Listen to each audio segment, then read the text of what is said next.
Hi BookTube, my name is Rachel and today I am going to be filming my wrap-up for the Cramathon Read-Along Summer Edition. This is my first time ever participating in the Cramathon and I'd say I did a pretty good job. In the Cramathon there were a total of 7 challenges and I completed 4 of them! Yay! Yay! Yay! And I didn't even try one of them, so I kind of completed 5 because the one I replaced for novella I did complete. So I completed 4.5 out of 7 challenges, so let's show you what I read.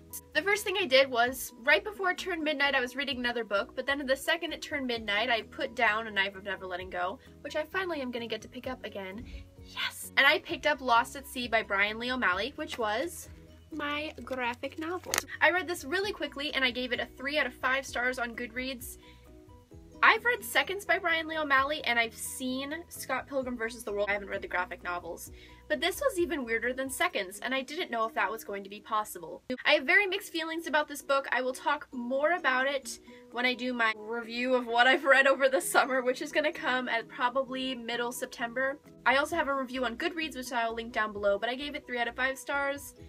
And it got me started for the readathon, so, you know, it served that purpose, and I've read it, so, yay!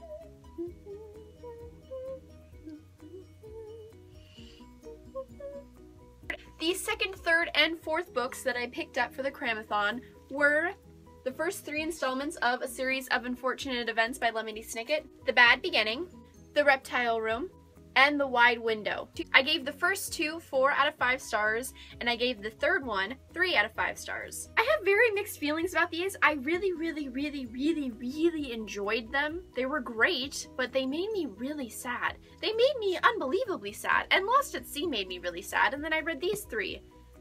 And they made me, these are just really depressing, and as I was reading them I was like, these are children's novels and they are about murder and deception and lying and disguises, and I was like, these are kind of really intense for children and very sad. But I guess so is Harry Potter too, and I just never really thought about that till right now. But anywho, I loved these. I am taking a little bit of a break from them because they are so sad, and also because I was reading one book before I started these, and so I want to finish the less sad of my books before I continue, but I really enjoyed them. Those covered a children's book, a hardcover novel, and reading 2 books in 24 hours. The final book that I attempted to read for the readathon, but I didn't finish it. I was about 75% of the way done before the end of Cramathon, but I couldn't get it done before midnight, and that is Impulse by Ellen Hopkins, and I actually just finished it right now, which is why it's like almost 8 o'clock at night before I'm filming this, because I did finish this today. This was also really sad.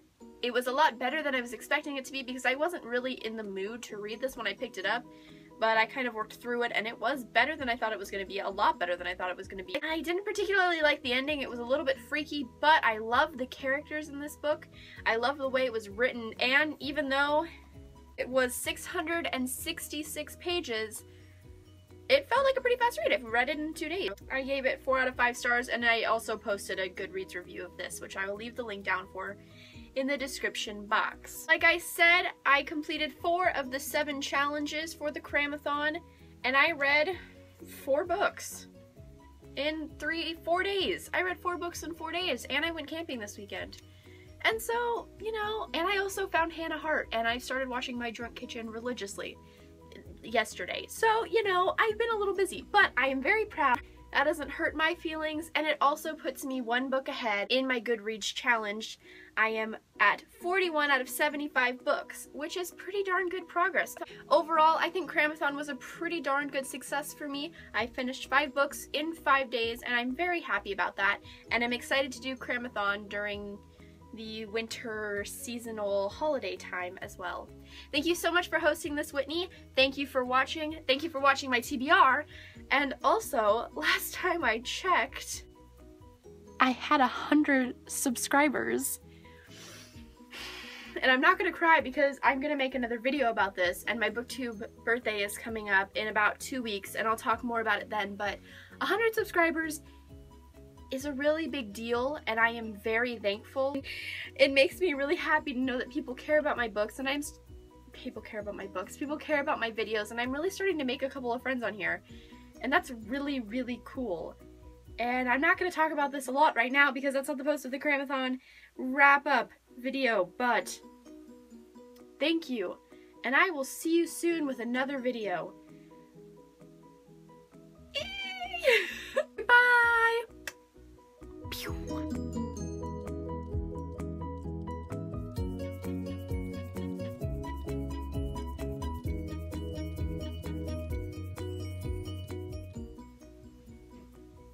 I forgot what I was gonna say.